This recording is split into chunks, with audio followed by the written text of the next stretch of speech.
Members in favor of the motion.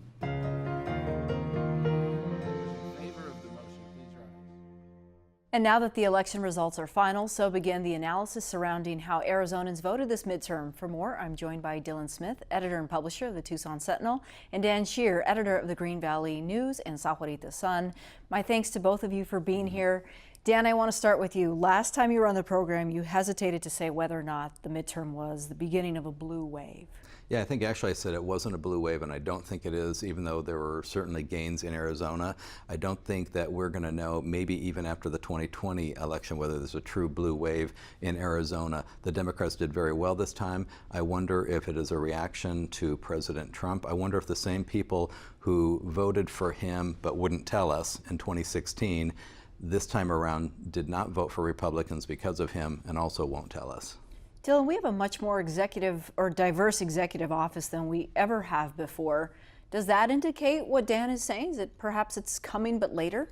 Well, I don't know that it matters so much whether you call it a blue wave or not call it a blue wave. It's a simple matter of fact that Democrats across the board made some pretty big pickups nationally.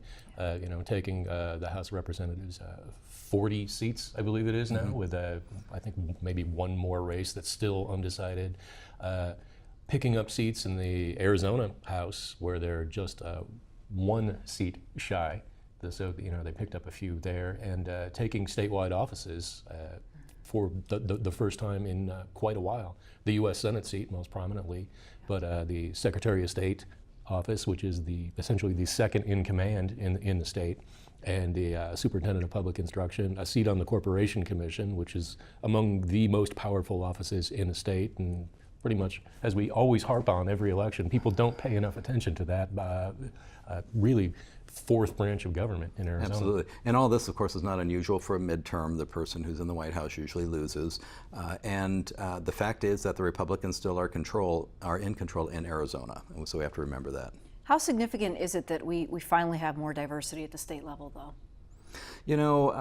If they would listen to each other, that would mean a lot more. I hope that actually happens, because both sides have some great ideas and they need to get together and collaborate a lot more than they have in the past. And I know that our legislative leaders hope that happens. We have 3 Democrats and they've largely been kept silent for years. And so they've got good ideas. They deserve to be heard, because when you hear them, you hear Southern Arizona. So I hope it happens. We'll see.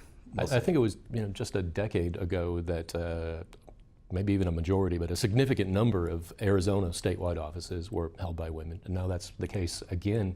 I don't think that's anything new for the voters of this state to turn to women for executive leadership. Right, women held all 5 top offices in Arizona, and people said, okay, that's great, now let's go get something done. And that's really what it all comes down to, is regardless of who's there, the diversity, the R or the D, can we get something done, because we have a lot of big issues in this state. We have Kathy Hoffman, Superintendent of Public Instruction-elect, on the program this week, and she's hopeful despite a Republican-led legislature. With an issue like education, will she experience some challenges moving along? It depends on what she is going to put as her priorities. She made some really good arguments during the race and was very well spoken, obviously experienced, knows what she's talking about if she can get people to listen to her. But what she's going to be trying to do is to restore over $800 million in cuts. That is not going to be done in one legislative term. She can kind of get the ball rolling in the right direction. I hope that happens, but I also hope that she stays focused and she doesn't go down these trails that are just going to allow people to marginalize her or perhaps even alienate herself from them. So she needs to stick to the fact that the schools need the funding right now. Let's focus on that. Given that she is not a politician, will she face some challenges from longtime Republicans, Democrats who've been in office for a long time, who will say, you need to pay some dues before we listen to you?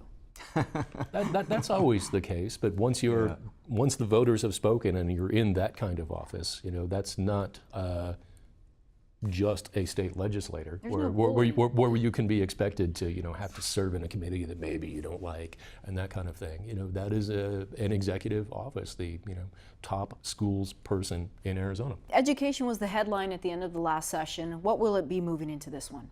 I think it's going to be, without a doubt, water. We have a drought contingency plan that needs to be addressed. This is a collaboration among several states and Mexico to head off shortages, not necessarily head them off so much as make them not so hurt us so much. Shortages are coming, probably in 2020, definitely after that, because we haven't had good snowfall. We haven't had, Lake Mead is down low to very dangerous levels, and we need to approve this drought contingency plan, or California is going to move forward without us, and we don't want that to happen. So it has to be this collaborative effort, and that is at the forefront of the legislators from my area. I've talked to them about that. So Governor Ducey easily sails into his second term. The first few years, it was border security, it was the economy, then it was education. You both agree water's the next thing on his list. Water, and certainly the state budget, just, you know, is never going to go away, and it's been the pattern for years now that those priorities come out of the governor's office. But also, we need to look at rural infrastructure. We have a few extra dollars from this last session, and how is that going to be spent? President Trump earlier this year announced $1 trillion effort to go after infrastructure, to improve infrastructure nationally. That thing fell apart within just a couple of weeks, but we cannot let that slip away on the state level. And so hopefully they'll take some of that money and fix some of the roads and bridges out there that need to be done. These are the things that people largely don't see and don't think about. Very, very important. The other issue is going to be restoring money to community colleges and some work programs, work training. So we need to do that also, because we're seeing that we're being harmed by those programs not being in place.